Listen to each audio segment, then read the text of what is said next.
and welcome. My name is Seb and welcome to Jump Inside Games, and today we are doing our Jump Inside series. In case you don't know what that is, basically we take the first 2 hours that you'll experience with inside a video game and we shove it into a 10-minute video.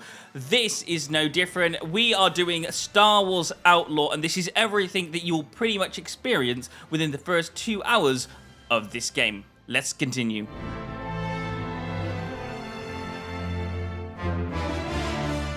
So we start off with this cutscene with this guy right here, Cirello, who's pretty much doing a speech and a dinner thing and all that kind of stuff. He's doing a meeting with these people, but he doesn't really make too much sense about what he's talking about, especially to a new player. We have no idea what this encounter is about at this moment. All we know is that there's a spy that tried to infiltrate his base or something. That's pretty much all you're getting from this conversation.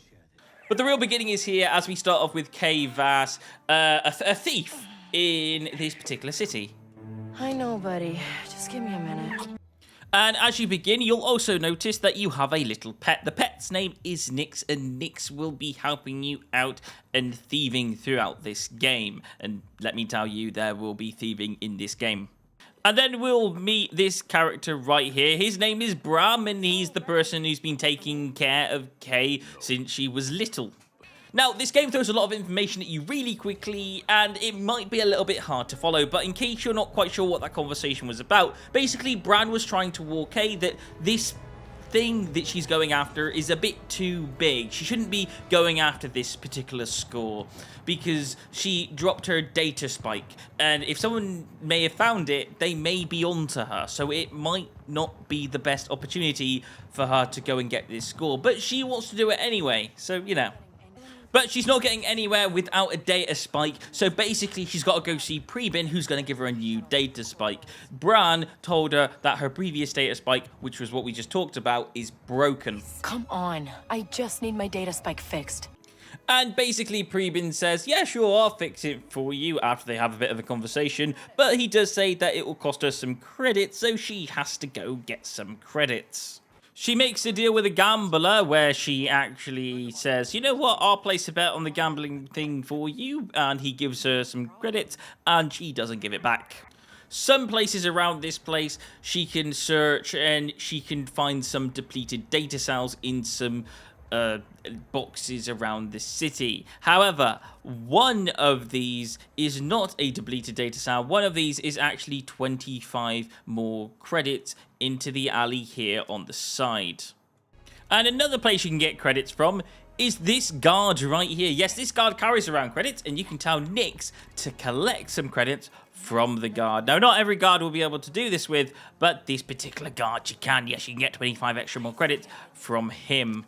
Also, there's 25 more credits from this guard right over here, so, yeah, we're stealing all the credits today. And we can go to Preben, and he will give us the data spike, and we can use the data spike to hack things. For example, you can go to this keypad here, and you can use the data spike to hack and get through this door. Not only that, I also introduced that Kay could abseil up the side of this wall. She can also climb up walls in certain areas as well. It also introduced capabilities for Nix. So, for example, Nix can get through little small areas that Kay can't quite fit into. So, for example, there's this button on the wall, and if Nix presses the button, it allows Kay to enter. She also has certain dialogue options. So, for example, she can get past this guard by using a bluff. That worked. And she can also take out guards with Nix as well. So Nix and her are both very good at taking out guards. Now, after you come over here and you've collected what you need to collect, which is forge identity cards. Oh, come on, Preben. Your plans didn't have a pressure switch. She's also a pretty good shooter as well. So she can shoot guards, but she can also tell Nix to attack guards that she can't reach. So, for example, Kay could go along here and beat someone up, while Nix is beating the other guard up. Nix won't actually destroy the guard, but he will attack them so they can't see. Okay, we gotta get out of here. Then we'll introduce another big factor to this game, which is Kay climbing over and getting around different places. And she's also introduced to another guard battle as well, all before making it back home to the attic. Bram, I don't want to talk about it. You thought you could just walk in there and steal the most valuable scan docs in Kanto. Now, there are people trying to break into the bar looking for Kay. Now, they do shoot him in the leg while he's trying to protect Kay, and then they leave. He tells her that there is this one job, but after this, she has to leave. She has to get off-world because... Time to go, Kay. For good. Now you have to get around the city without actually getting caught while trying to make it to your objective. This is actually very easy to do. I did this in one go. I didn't get caught at all. But yeah, you're not really allowed to get caught during this mission. Then you meet some new friends. Where are you from? Alright, maybe not friends then. Maybe acquaintances. So these acquaintances that you get into this car with, they give you a job to do, which is to steal. But a fortune for us if you can get to his vault. Then she gives Kay. Password override. And then they drop her off. And then she has to get into this vault thing. And to start off, she has to go around a few mountains. Yes, Kay can very much so climb on things, go around the things, and get from A to B very easily. She basically breaks in, and then she has to go around a few guards while they cause a distraction with an explosion as she enters in the building. When she enters into the building, she has to go through a lot of security to get all the way down to the basement, but she's Kay Vess, so she gets there pretty easily. And then she has another guard inside the basement, a few cameras, a few security gates, all that kind of stuff. And then there's this lovely little mini hacking game thingy that you have to do to unlock the vault security. In this little challenge, little unlock game, there are 3 symbols. There's a red symbol, a yellow symbol, and a blue symbol. If the glyph is not present in the combination, you'll see a red symbol. If the glyph is present but in the wrong position, you'll see a yellow symbol. And if the glyph is blue, it's in the correct position and is the correct symbol. So you can click on the symbols that you want to test out, and you will see them either glow red or yellow. Basically, it's a game of guess the correct symbols. Then, once you're done, you'll be able to enter in the vault and insert the password override that they gave you, and then you will be able to access the vault that they wanted to access. However, it's not money. It instead is...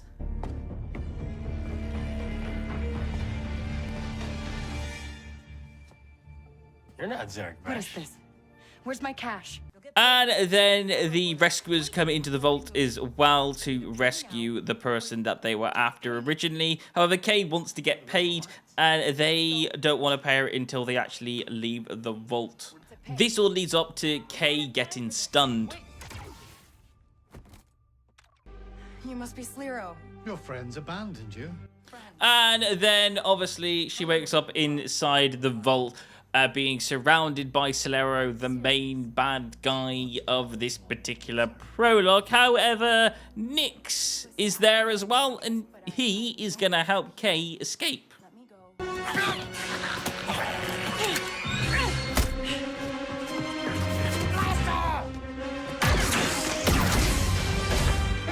There's a whole runaway escape scene that you have to play through before eventually stealing, and yes, a spaceship you can drive within this game. It's not as hard as you think, but it does feel like a spaceship. It does feel quite heavy. You can feel this as you play the game. And yeah, there are controls. You do get to immediately have a little go at driving this before you hit a cutscene where they start chasing you down and Kay actually crashes into a planet. And yes, that is the prologue in basically the first bit of Star Wars Outlaw, and it is amazing. And for anyone who's actually wondering, is there more to this? Yes, there's absolutely more. She puts on a jacket. She has a new best friend. She gets introduced to riding a speeder. There's a reputation criminal network, so she can actually gain different reputation with different factions in this game. There's a picture mode that you can use to take pictures with. And there's even a map that you can view the entire area with, which is also really nice. Now, I will say that I absolutely recommend this game. This game is awesome. I love playing it. It is very much open world. It feels very much an RPG, but you are playing as Kay in this RPG, so it feels a very certain path, storyline that Kay has to go on. And with that becomes certain points in this game that feel less open world and feel more like a linear story path line that Kay has to do. Overall, this game is excellent, and I definitely recommend it. So I hope you enjoyed this video. If you do enjoy this video, or even if you played the game, tell me now in the comments below. I'd love to hear your thoughts on this. Anyway, thanks for watching, and I will see you guys on another video. Goodbye.